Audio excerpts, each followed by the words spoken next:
A astrologia, ela nos traz a capacidade, além do autoconhecimento, de entender que o homem, o ser humano, é um ser simbólico. Quando a gente fala da nossa capacidade de entender as coisas de forma linear, de forma racional, a gente está falando sobre Mercúrio. A gente compreende uma coisa porque as coisas estão conectadas. Então isso também faz parte do ser humano. Você entendeu, você raciocinou, você chegou numa conclusão. Esse é o nosso lado Mercúrio, traduzido pela astrologia. Quando a gente estudou o Sagitário, a gente entendeu que Júpiter vai representar a nossa capacidade de síntese. Quando você estuda uma religião ou quando você participa de uma religião, por exemplo, ou até mesmo quando você faz um curso superior, você está sintetizando aquele curso superior, aquela religião, num símbolo. Você está sintetizando aquilo dentro de você. Então, quando você frequenta uma religião por muito tempo, ela vai se sintetizando dentro de você e, de alguma forma, as suas crenças e a sua visão de mundo se molda a partir dali. Quando você faz uma faculdade, você estuda lá por 4, 5 anos, então você está sintetizando o conteúdo daquele curso em você. Isso tudo é simbolizado pela astrologia como Júpiter. Então, com Júpiter a gente sintetiza, depois a gente pega essa síntese e cria o raciocínio linear, Júpiter e Mercúrio. Então, a visão que você tem de determinado tema é aglomerado e concentrado dentro de você como um símbolo. Se você é contador, por exemplo, quando você ouve a palavra contabilidade, você consegue criar vários circuitos e falar sobre vários temas dentro da contabilidade. Se você é psicólogo, a mesma coisa, se você é engenheiro, a mesma coisa, e de forma geral assim funciona. E cada vez que a gente estudou um dos símbolos, a gente foi sintetizando os conteúdos dentro daquele símbolo. Então, quando você fala de Marte, você vê o símbolo de Marte, e se você tiver estudado aquele símbolo, você vai compreender as infinitas formas de compreensão que aquele símbolo te traz. Então, até aqui a gente entendeu que são. Vai logo, avião! A paciência.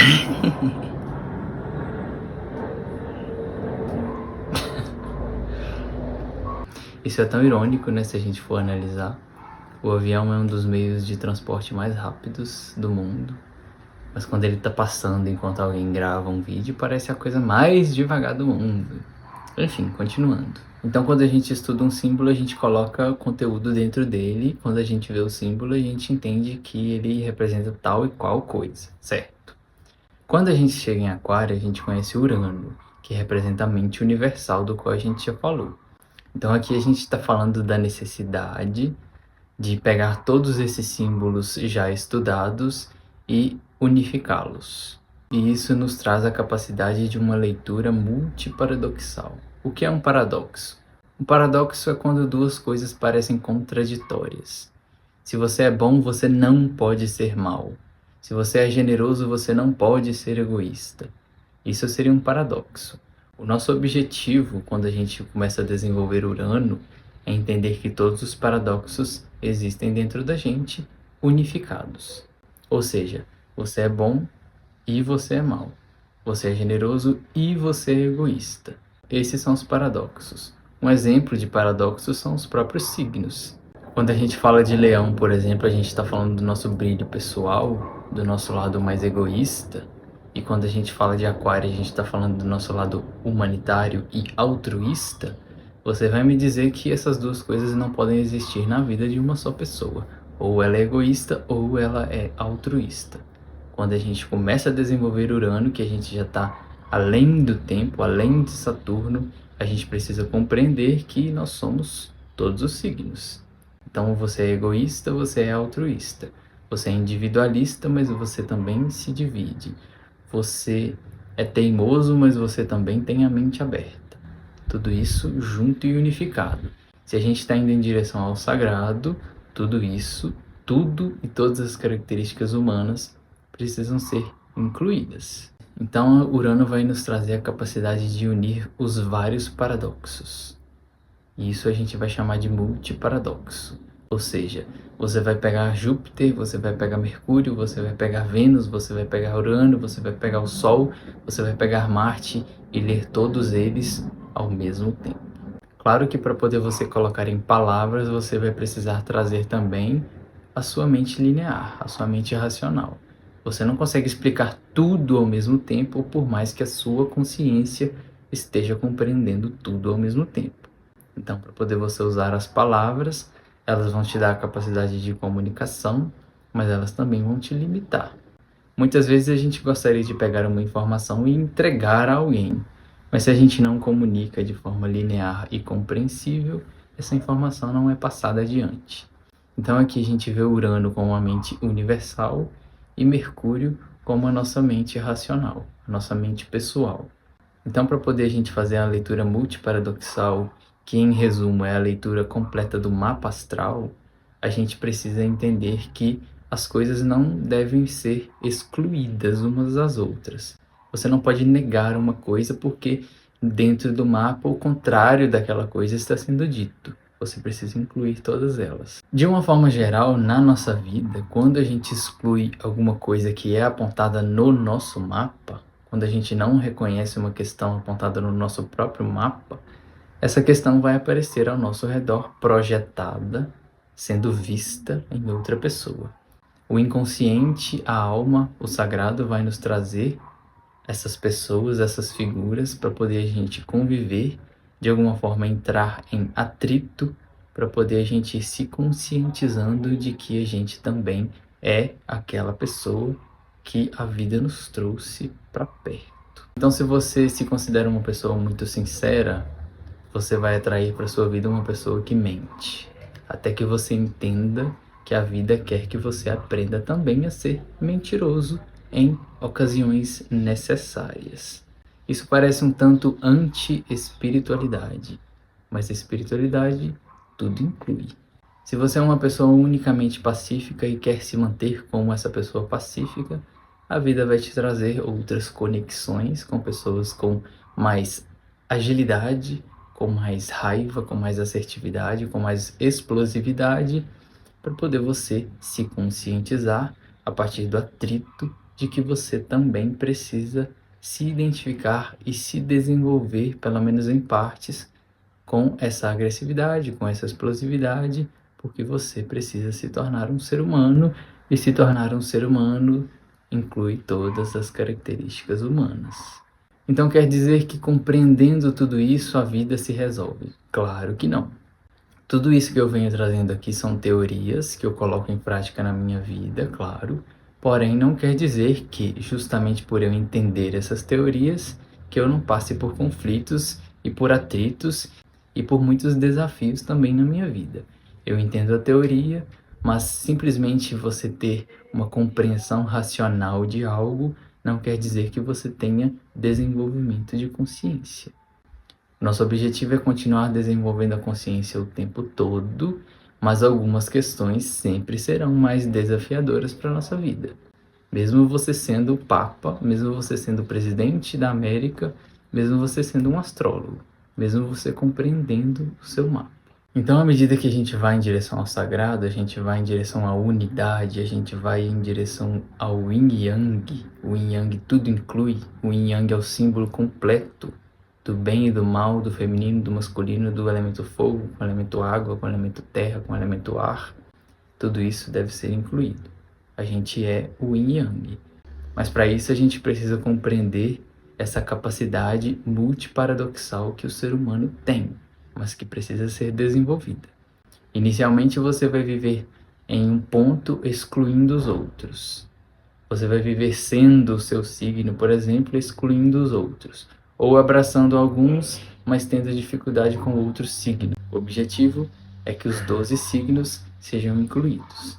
Uma forma da gente observar isso na nossa vida são as pessoas das quais a gente tem dificuldade de lidar. Procura observar qual o signo daquela pessoa que você não gosta muito.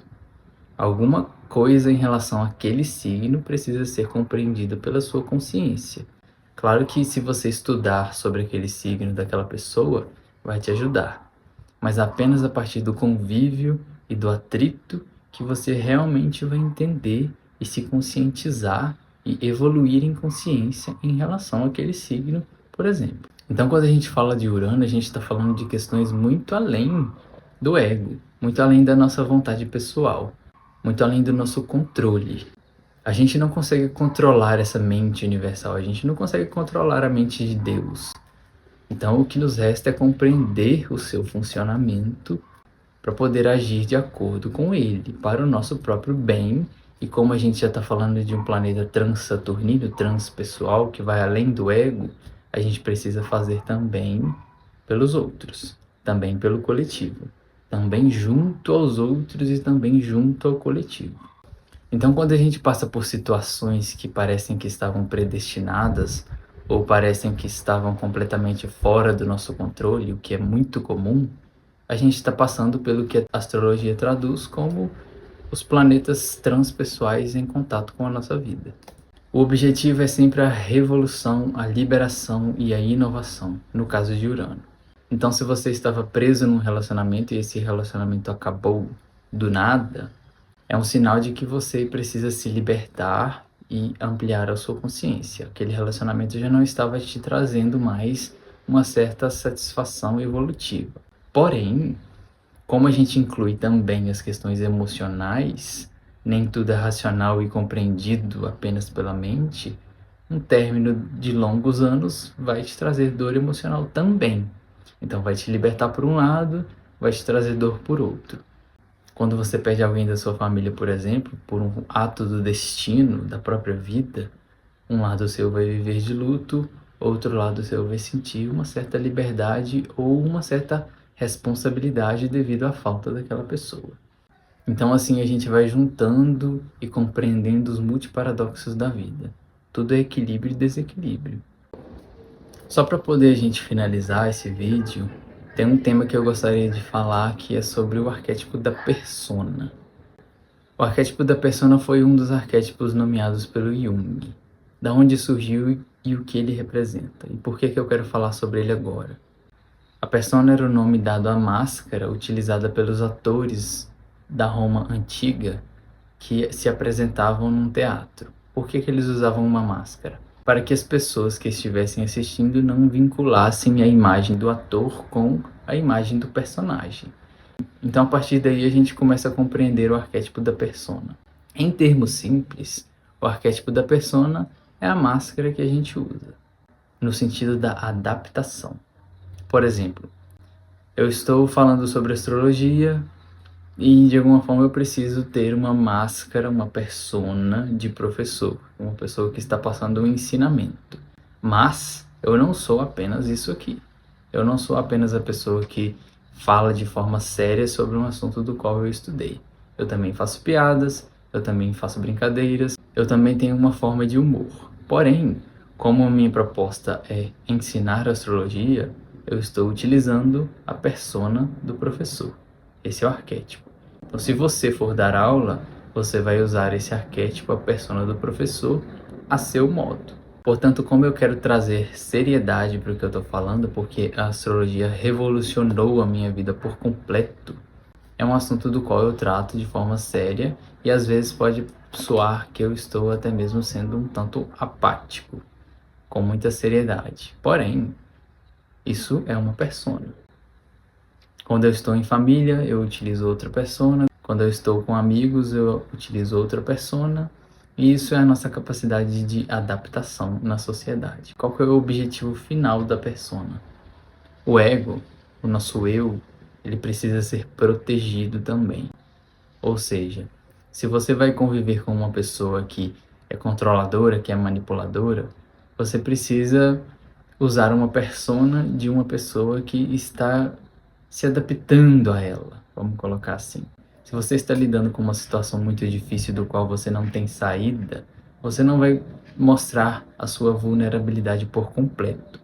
Pelo menos não para determinadas pessoas. Para isso, você utiliza a persona. E por que é importante falar da persona?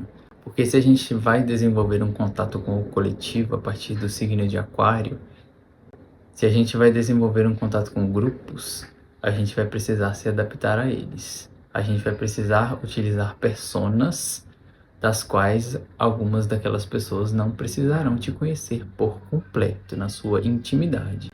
Você precisará selecionar as pessoas ao mesmo tempo que você também precisa se colocar aberto ao convívio. Enfim, depois que essa jornada terminar, eu naturalmente poderei tirar a máscara do professor e fazer vídeos sendo eu mesmo, sendo o Thales, sendo uma figura que tem espontaneidade, que sente raiva, que sente medo, que sente tristeza e poderei de alguma forma mostrar quem eu sou. Mas por enquanto, a gente está em modo de aprendizado.